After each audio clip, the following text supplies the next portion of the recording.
Apakah ada agenda setting di balik itu? Sehingga ini di framing sedemikian rupa.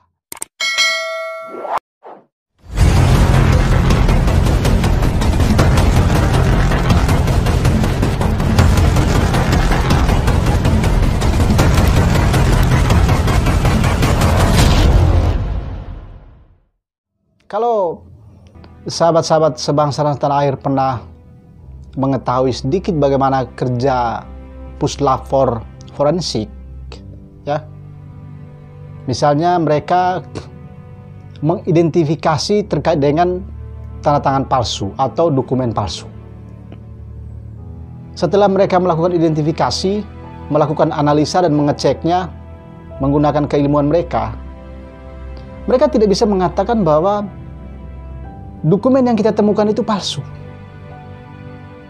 Itu setahu otak beliau ya. Mohon maaf nanti kalau salah diluruskan. Mereka tidak bisa mengatakan seperti itu. Ini puslapor forensik loh. Ya. Mereka tidak mengatakan bahwa dokumen ini palsu. Mereka hanya mencatat di situ bahwa dokumen ini identik, dokumen ini tidak identik. Tidak mengatakan bahwa dokumen ini palsu, ini tidak. Mereka tidak punya kewenangan untuk memutuskan bahwa dokumen ini palsu, tidak.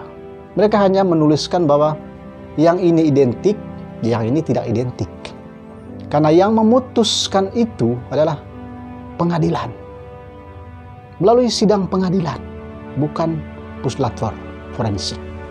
Ya, itu tadi hanya sekedar contoh ya. Itu contoh sama seperti yang terjadi saat ini. Terjadi di dalam dirinya si Zidane Zidane itu. Karena orang menyimpulkan seolah-olah bahwa Zidane itu gaya komunikasinya, gesturnya itu menunjukkan seorang yang angkuh, ya kan, sombong. Ya seperti itulah yang beredar kan. Jadi netizen membahasnya sendiri, membahasakannya sendiri, lalu menyimpulkannya sendiri. Padahal mereka belum bertemu orang ini secara langsung, secara face to face. Bagaimana komunikasi secara interpersonalnya. Tapi mereka sudah menyimpulkan seperti itu. Pertanyaan saya adalah, apakah dengan mengulik-ulik ya, membombardir seperti itu, adakah agenda setting di balik itu? Sehingga ini di framing. Jadi ada orang-orang yang punya kepentingan, yang punya agenda tersendiri, punya agenda khusus di balik itu, lalu mereka memframingnya.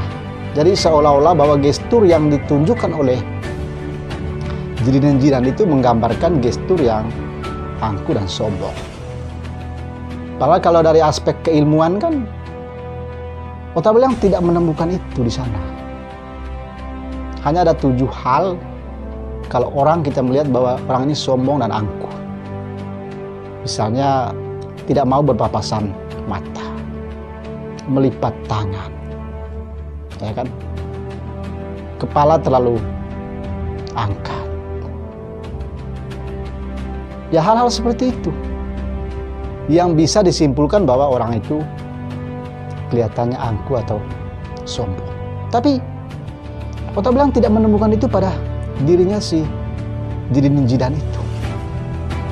Ya itulah gaya atau style dari seorang Zidane Zidane. Karena kita belum pernah bertemu langsung. Bagaimana komunikasinya yang bersangkutan? Bagaimana dia menyapa teman-temannya? Secara face to face ya. Secara konvensional, bukan melalui media sosial.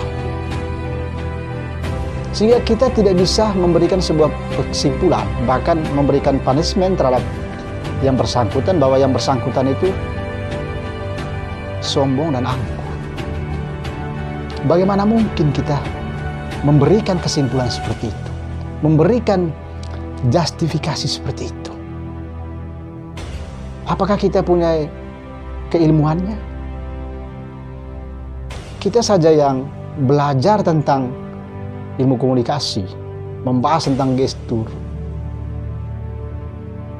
Juga kita masih melakukan analisa lebih dalam, mengkaji lebih dalam. Benar nggak seperti itu? Bisa saja dia merespons para netizen dengan menggunakan strategi dramaturgi, ya kan? Jadi tampilan dia di depan seperti itu.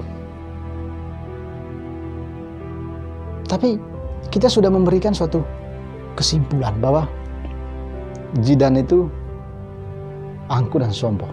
Makanya lagi-lagi Aubameyang bertanya, apakah ada agenda setting?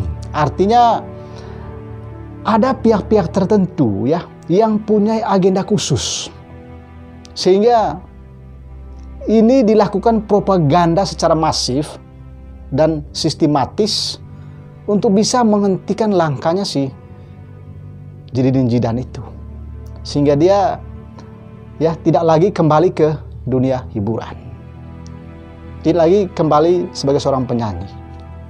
Apakah ada agenda seperti itu? Sehingga para buser misalnya mulai menyebarkan isu seperti itu, mulai menyebarkan informasi seperti itu, sehingga nanti yang bersangkutan itu tidak diundang, ya kan? Tidak diundang oleh berbagai pihak, katakanlah tidak diundang oleh televisi, IO juga tidak mau membantu dia. Artinya, apakah ada dugaan indikasi permainan seperti itu? Ada agenda setting di balik itu, sehingga ini di framing sedemikian rupa yang seolah-olah bahwa Zinedine Zidane itu memiliki karakter seperti itu. Jadi kalau Aubameyang menjawabnya dengan jujur, sebetulnya ada agenda setting di balik itu, sehingga ada framing.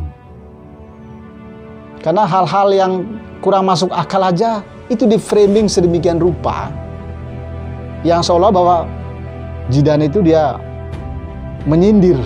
Kayak seperti misalnya terjadi di Lampung itu, sampai mereka mengatakan bahwa Zidane menyindir Lampung karena panas. Masa hal seperti itu di framing sedemikian rupa ya? Kan gak mungkin kita menjawabnya daerahnya dingin. Sesuatu yang tidak masuk akal dibuat narasinya seolah-olah bahwa ini masuk akal. Kesimpulan Aubameyang adalah ini sebetulnya ada agenda setting di balik ini. Bisa jadi ada agenda setting, sehingga ini di framing dilanjutkan dengan propaganda-propaganda. Tujuannya adalah untuk menghentikan langkahnya Zinedine Zidane itu. Karena bisa saja ada orang yang iri, ya kan? Karena di usianya seperti itu, dia bisa berkembang, dia bisa populer, dia bisa sukses. Ya meskipun dia belum menjadi artis sampai saat ini, tapi dengan banyaknya pengikutnya itu, kan bisa saja orang iri.